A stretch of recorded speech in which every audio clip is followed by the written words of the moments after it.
काम लूंगा तो बहुत लंबा हो जाएगा। बहुत देर से आप गर्मी में बैठे हैं, हमारी बात सुन रहे हैं। मेरे से पहले बोलने वक्ताओं ने सारी बात बांट के आपको समझा दी। वही बातें वापस बताने की कोई आवश्यकता नहीं है। आज देश में जो स्थिति बनी हुई है उस स्थिति को अच्छे से समझने की आवश्यकता है। राहुल गांधी कौन है और क्या झूठ है राहुल गांधी को पदयात्रा करने की, धूमधाम करने की, भाषण देने की। 3-4 पीढ़ी में धन दौलत शौहरत जिसके आदमी कदम चूमती हो, जिसका प्रधानमंत्री का कद उसके हाथ में हो, जब चाहे वो बन जाए, जहां से हिंदुस्तान में चाहे वो एमपी बन जाए। मनमोहन सिंह जी ने कहा था इनको प्राइम मिनिस्टर बना दीजिए, सोनी जी ने मना कर दिया। डिप्टी चीफ प्राइम मिनिस्टर बना दीजिए, सोनी जी ने मना कर दिया। मंत्री बना दीजिए, सोनी जी ने मना कर दिया। और उसके बावजूद भी घर घर जाना, लंबी पद यात्रा करना, जनता के बीच में जाना, जनता के मुद्दों को उठाना, जुझारू रूप से लोगों के बीच में जाके इस देश की एकता और इस देश की अखंडता के लिए वो आज संघर्ष कर रहे हैं। ये बहुत बड़ी बात है। ये इनका स्वार्थ नहीं है, ये इनका दायित्व है देश के प्रति। जो इस कांग्रेस पार्टी ने इस देश की जो विरासत बनाई,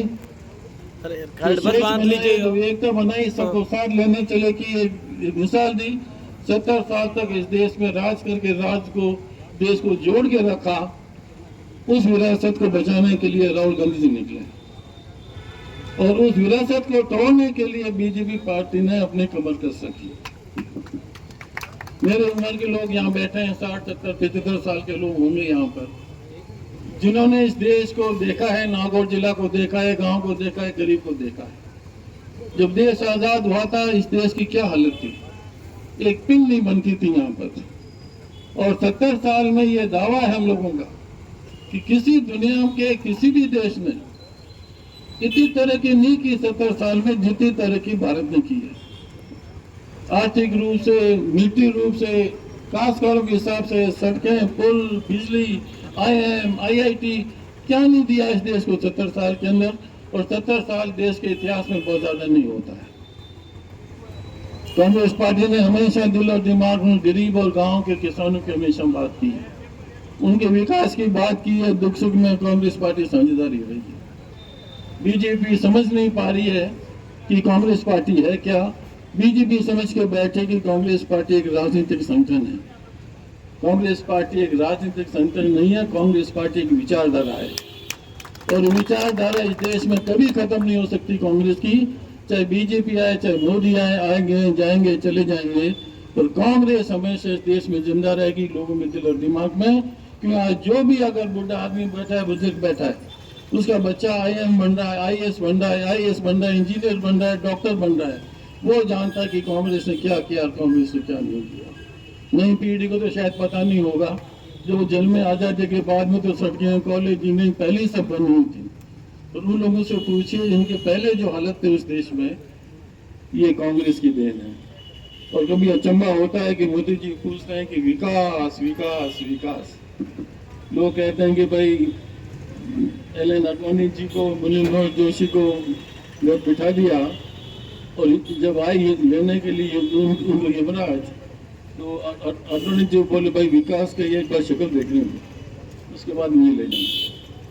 क्या मतलब 14 के पहले कुछ था ही नहीं इस देश में, सपेरे थे, डॉक्टर्स नहीं थे, इंजीनियर्स नहीं थे, सड़कें नहीं थी, स्कूलें नहीं थी।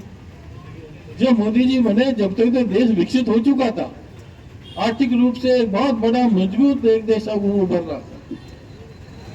और वो ऐसे बता रहे प्रोजेक्ट करें कि जो कुछ हुआ है पिछले 10 साल में हुआ है, पहले कुछ देश में था ही नहीं।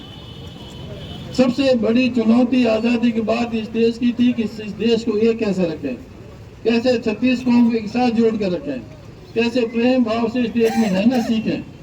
और इसलिए जो कम तबके के लोग थे, माइनॉरिटीज के लोग थे, शेड्यूल कास्ट के लोग थे, ट्राइब के लोग थे, जो लोग बिल्कुल आर्थिक रूप से, सामाजिक रूप से कमजोर थे, कांग्रेस ने उनका उत्थान किया, सबसे ऊपर लाया। और जब आज संविधान खतरे में है, कांग्रेस के किसी भी नेता ने, राहुल जी तो बहुत बड़ी बात है, किसी नेता ने नहीं कहा कि हम संविधान में बदलाव लाएंगे।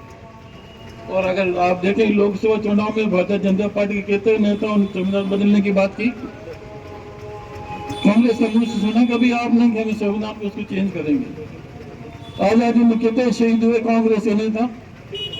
जब जाके आजादी अपन को मिली है। और जिस देश ने आजादी दी, जिस पार्टी ने आजादी दिलाई, जिस पार्टी के नेता और कार्यकर्ताओं ने बलिदान दिया, उस पार्टी को ये देश की चिंता हो सकती है, उसी पार्टी को ही देश को एकता रखने की हो सकती है। जिन मूल्यों के लिए हम लोग लड़े, जिन मूल्यों के जिस सिद्धांत के लिए कांग्रेस पार्टी ने सेक्रीफाइस किया, आज वो सिद्धांत खतरे में है। आज जिनसे ताकतों से हम लड़े, चाहे सामंतशाही ताकतों से लड़े, पूंजीवाद से लड़े, आज वो ताकतें सर ऊंचा कर रही है। आज बीजेपी उन लोगों को ताकत दे रही है जो इस देश के भविष्य के बारे में हमेशा उदासीन थे। क्या पढ़ा है इस देश में? कुछ नहीं पढ़ा है, ऐसा है वैसा है। और आज वो मिला के जिन लोगों ने शोषण किया इस देश का, समाज का, उन ताकतों को बीजेपी ताकत दे रही है। और ये हमें किसी भी स्थिति पे कांग्रेस पार्टी के नेताओं को स्वीकार नहीं है। चाहे हमको ये चीज बजानी पड़े, गांव की घर जाना पड़े, हम लोग जाके संघर्ष करेंगे और इनको मार देंगे। आप पूंजी आप लोग हैं हमारी, शेख साहब का हमारी पूंजी नहीं है। आपके लिए हमने लड़ा है। जो लड़ता है, बनाता है, जो संघर्ष करता है, जितना दर्द उस पार्टी को होगा, जितना दर्द उस पार्टी के नेतृत्व को होगा, दूसरी पार्टी में दर्द हो नहीं सकता। जो बाई चांस मौके से आप प्राइम मिनिस्टर बन गए सत्ता में आके, ये कांग्रेस की देन है। जिसने कांग्रेस की देन है कि इस प्रजातंत्र को इस देश में जिंदा रखा। जैसे मेरे पोल वक्ताओं ने कहा था, वकील साहब ने, कि हम चाहते तो यहाँ भी पाकिस्तान जैसा डिक्टेटरशिप हो सकती थी। हम चाहते तो इलेक्शन कभी होते ही नहीं। हम चाहते तो कांग्रेस पार्टी का शासन जिंदगी भर चलता, पर हमने वो स्थिति पैदा की कि ऑपोजिशन भी हो, हम भी हों, सब मिलके बैठे, तो विचारधारा मिले नहीं मिले, साथ बैठे, चर्चा करें, देश के बारे में चिंता करें, सब लोग साथ बैठ के विचार करके फिर एक नतीजे पर पहुंचे, देश को आगे ले जाएं और देश के भाग्य मनाने के लिए सब 36 कौम का, सब पार्टी के सहयोग हो और प्रेम भाव से आगे बढ़े। और ये जो भी कांग्रेस ने मनाया, एयरपोर्ट में भेज दो, रेलवे को भी भेज दो, शिपिंग यार्ड को भी भेज दो, सब भेज के 100 करोड़ सेठ को छोड़ दो और हम लोग यहाँ बैठ के तबला बजाएं। तो बीजेपी भजन गाने वाली पार्टी है, राजनीतिक पार्टी नहीं है। ये दिन भर 24 घंटे हिंदुत्व की बात करती है। हिंदुत्व क्या है? जो एक सामाजिक हिंदुत्व ऑर्डर है, जिसमें मतलब भंगी रहेगा, शुल्का रहेगा, माइनॉरिटी रहेगी, सेठ रहेगा, ठाकर रहेगा। क्या आप चाहते हैं कि वो स्थिति वापस बने?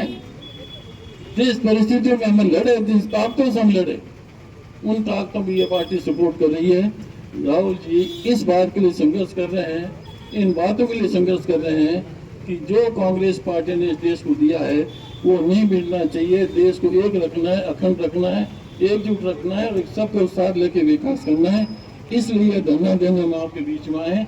यही हम चाहते हैं कि गांव तक पहुंचे, ब्लॉक तक पहुंचे, लोगों को समझाएं, इनकी नीयत को समझाएं, ताकि हम इस विचारधारा के सामने मजबूत से खड़े होकर इस देश को एकजुट रख सकें। आप लोग आए, इकट्ठे हुए।